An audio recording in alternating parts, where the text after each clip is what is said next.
What's up, ladies and gentlemen? It is once again MP4podcast.com, and there is a really interesting article over at Destructoid.com, and it is called Phil Fisher, Microsoft Doesn't Want Indies on Xbox One.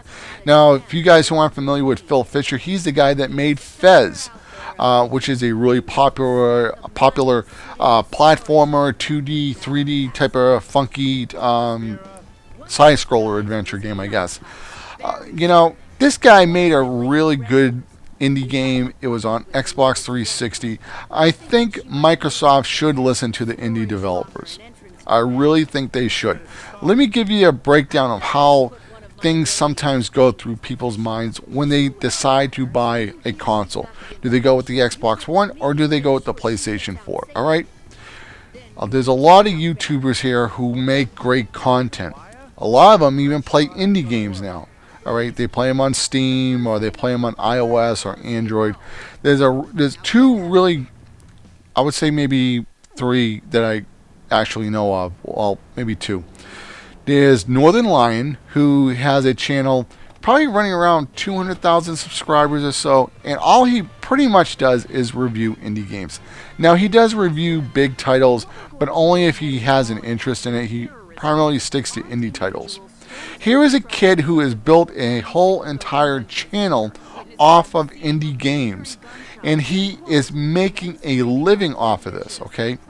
That just shows you that there is an audience of people that want to watch a guy play indie games so, they can see what's good that's out there, because Ryan actually does really good reviews of indie games, and I trust his reviews when he does a review. And I've bought a lot of indie games off of his reviews.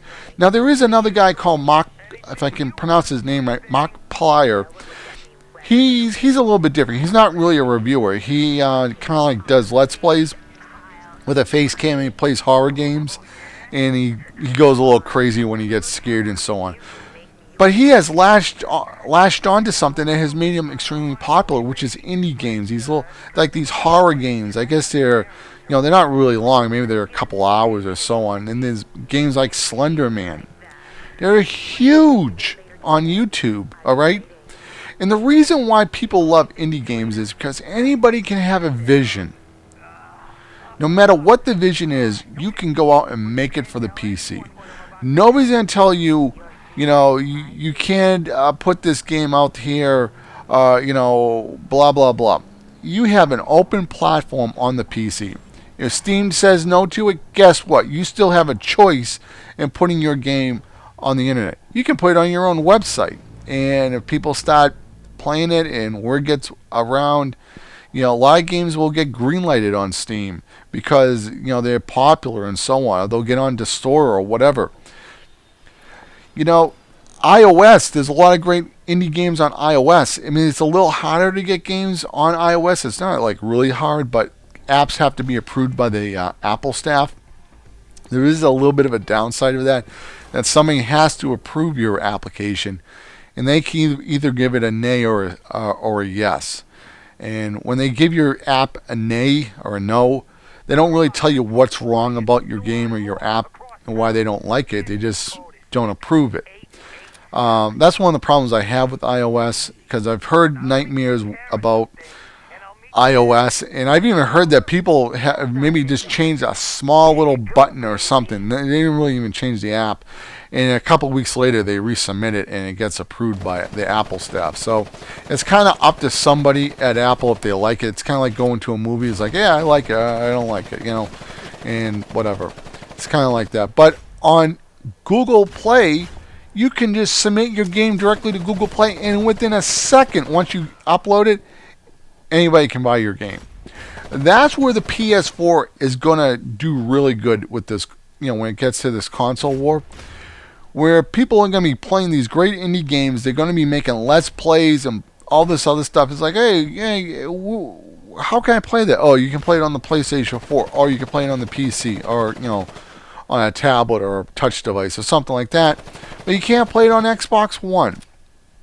Now, Microsoft does have some indie games that will be coming to Xbox One, but they are games that are being approved by Microsoft. All right, so your choices of indie games are going to be less.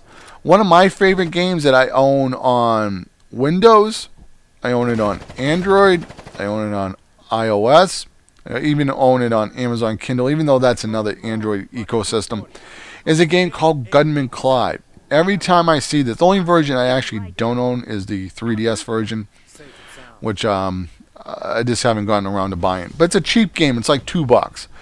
But it is so fun. It's like a Mega Man cowboy game. And Microsoft, all I can say is, give me more reasons to buy your console. That's all I'm saying.